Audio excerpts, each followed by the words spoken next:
Welcome. Tonight, we turn back the clock not to the thunder of battles or the speeches of great men, but to the quiet moments that built a country. This is the story of early America not as a headline, but as a heartbeat, of families waking to frost-covered fields, of voices never recorded but deeply felt, of contradictions carried in silence. So let the world slow down, breathe in, and drift with us into the quiet history of what it once meant to be American. A morning in a new republic. The year is 1791.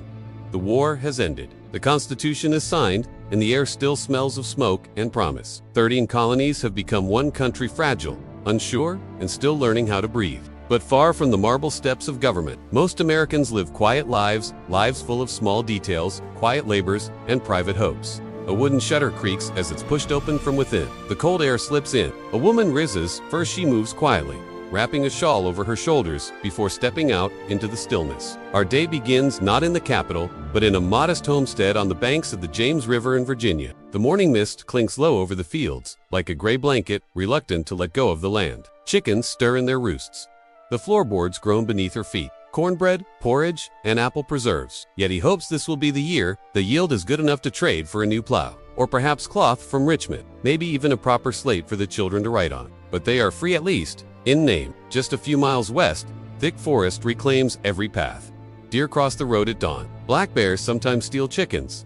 Carts rattle over stones. The ink smells thick. He sets today's type slowly, letter by letter, laboring to preserve ideas on fragile sheets of paper. A sailor walks by, humming a tune from Barbados. The children read from a hornbook under a tree. He wipes his brow, gazes toward the horizon, and for a moment thinks not of his land or his labor but of the distant idea of a nation, of liberty, of republic, of a thing he cannot touch, but feels beneath the soles of his boots. Their mother sits nearby, spinning flax with her foot on the treadle, her hands working by memory alone. The boy scratches a word into a piece of soft pine. A candle is lit. The mother continues mending a shirt, needle rising and falling like breath. The children are called inside, one by one. Dinner is simple: beans, bread, dried meat. Each thread is its own story, fragile, quiet, but strong when woven. A chimney sweep climbs onto the roof of a tall brick house, coughing from the soot even before he begins his work. Vendors shout in accents from Ireland, Germany, and the Caribbean. He reads aloud, slowly, his voice careful, his eyes squinting at the ink. The woman was born in Senegal, sold in Charleston, and now sleeps in the cold storage room beside barrels of salt pork. Enslaved in the cellar, free in the ballroom. But the silence says more than any letter ever could. It is all one street, but it is not one life. The house is warm, the floor clean, the scent of fresh bread mingles with that of horse dung. But they know the names. Washington, a newspaper boy, no older than 9, runs barefoot between puddles, yelling today's headlines. Bill of Rights, ratified in 10 states. Jefferson warns of foreign entanglements. Most don't care. Some don't read. No one here has ever seen the halls of Congress. Franklin, Jefferson. Some believe the new nation will change everything. The first crack of flame echoes against the brick. Grinding corn, checking the bread, left to rise near the coals. Others suspect little will change at all. No forks, just spoons and hands. The girl helps her mother milk the cow. A Bible rests on the shelf behind them, worn but clean. A faded copy of the Virginia Gazette sits folded beside it. In the kitchen, she stirs the hearth to life. In the faint light, she begins the morning ritual. Boiling water. She doesn't speak, outlining the edges of the trees in gold. The couple's children begin to re-stew boys. She doesn't need to. The younger follows with a wooden yoke across his small shoulders. The father checks the fence line and then walks toward the tobacco shed. His fields are modest, not worked by slaves, but by his own hands and, sometimes, those of a neighbor. The routine is older than her marriage, older than the house. Her husband appears moments later. He stretches silently and splashes water onto his face from a cold basin. Outside, the sun begins to push through the mist, still rubbing sleep from their eyes, and a girl already trying to tame her hair with a comb carved from horn. They eat together at a rough-hewn table. They are not wealthy. Outside, life begins its rhythm. The older boy carries a bucket to the well. The land is fertile, but it does not yield as weeds grow fast, and storms come quick. The world they live in is still half wild. Meanwhile, hundreds of miles to the north, another day begins, this time on a cobbled street in New York City. A different kind of morning. Here, the streets are alive before sunrise. A printer lights the oil lamps in his shop. Inside one of the townhouses, a merchant's wife is served tea by an enslaved woman in silence. In this America, people live not side by side but on top of one another. Rich above, poor below. English upstairs, Dutch in the alley. Back in the countryside, the sun is now high. The air hums with insects. Laundry flutters on the line. The father mends a fence post. When evening comes, it does not rush in, it settles. Like a blanket, shadows stretch long across the field. Crickets begin to sing. Then the father reaches for the paper. It is nearly 2 weeks old, but no less valuable. We hold these truths to be so. The children listen, or try to. The girl watches the candlelight flicker. The words are bold, but the house is quiet. They are Americans. They are tired. And tomorrow, they will rise again, not to make speeches or lead revolutions, but to live, and in living, they build the country more than any law ever could. Founders, and forgotten they were men of thought and contradiction. When Thomas Jefferson put pen to paper and wrote that all men are created equal, he did so in a room lit by candlelight, with an enslaved teenager named Robert Hemmings standing silently just outside the door. He feared the mob more than he feared monarchy. His pen was just as sharp, and his letters to his wife Abigail were full of doubt, longing, and private fire. Jefferson would later call slavery a moral depravity, and yet own more than 600 human beings in his lifetime. He believed in liberty more than most, but also believed in control. A man of books, of letters, of dreams, and of silence. John Adams, his rival and friend, despised slavery and never owned a slave in his life. But Adams distrusted democracy. But beneath them were voices they did not hear or chose not to. And so did the Contradictions. Enslaved people like Ona Judge, who escaped from George Washington's household and lived in hiding. Native leaders like Little Turtle, who negotiated and fought for their nations as treaties were broken again and again. We remember these men as statues, but in truth, they were painfully human. Jefferson lost his wife young and wore a locket of her hair until the day he died. Adams was never at peace with political life, yet could not resist returning to it. He said, late in life, that politics was like a storm that blew through him, and only after it passed did he know where he stood.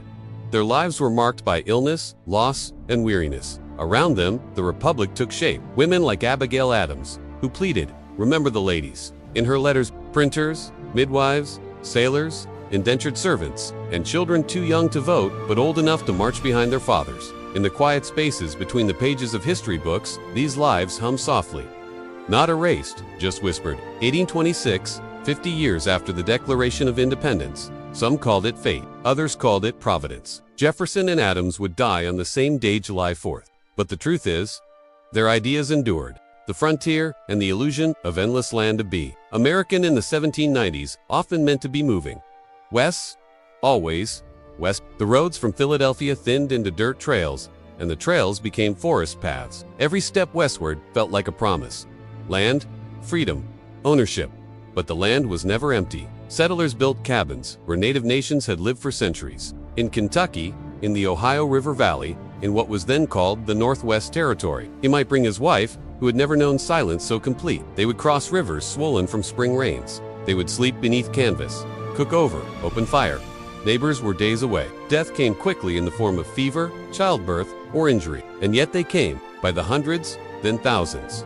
And listen for wolves. A man in search of land would pack everything into a wagon: salted pork, seed, corn, tools, and a rifle. It was a hard life, romantic only in hindsight. Cabins were small and cold. They buried children and named the next one after the last. They fought native tribesmen, sometimes married into them. Mail might arrive once a month. A traveling preacher might stay the winter, then vanish. They cleared forests by hand. They planted corn and prayed for rain. To the white settlers, the land seemed endless. To native nations, it seemed to be vanishing. The Shawnee, Miami, and Lenape peoples resisted. They signed treaties under pressure, only to see them broken. They moved west, then west again, always pursued by the shadow of a new flag. Yet the frontier was not only a place of violence, it was a place of experiment.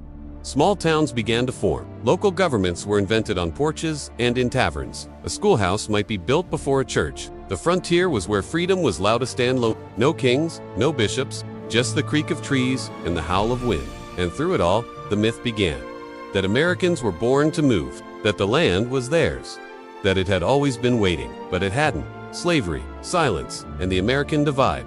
Even as liberty was proclaimed in the streets, slavery persisted in the fields. By 1800, nearly 1 in 5 Americans was enslaved. They picked cotton, harvested tobacco, cooked meals, raised children, and slept in dirt floor cabins a stone's throw from the houses they built but did not own. Their lives were marked by the sound of chains, but also the sound of lullabies. They resisted in ways small and large.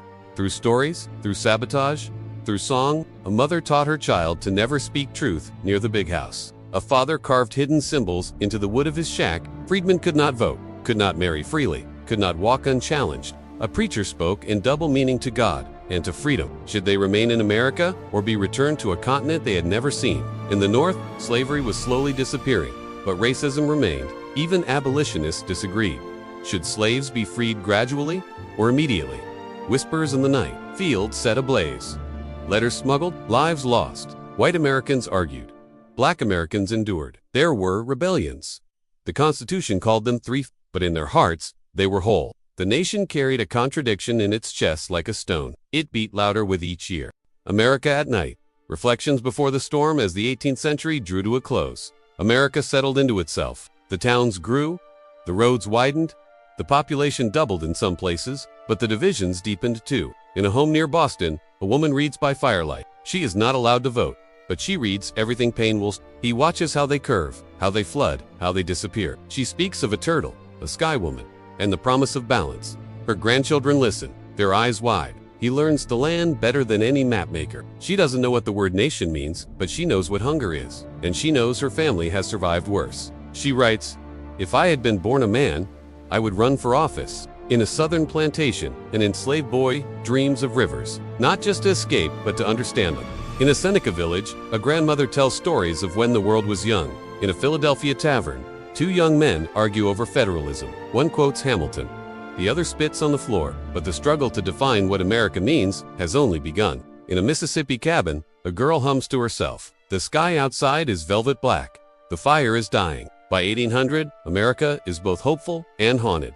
The revolution has ended. There is no anthem yet, no flag with 50 stars, no skyscrapers, no highways, no superpower, just people and silence and the long, unfinished dream of freedom. If you're still with us, thank you for remembering the ordinary people behind extraordinary myths, for letting history whisper instead of shout. If this journey helped you rest, reflect, or simply slow down, please consider liking the video, subscribe for more stories like this, and leave a comment. What part of early American life stayed with you the most? Until next time, sleep well, and may forgotten voices always be heard.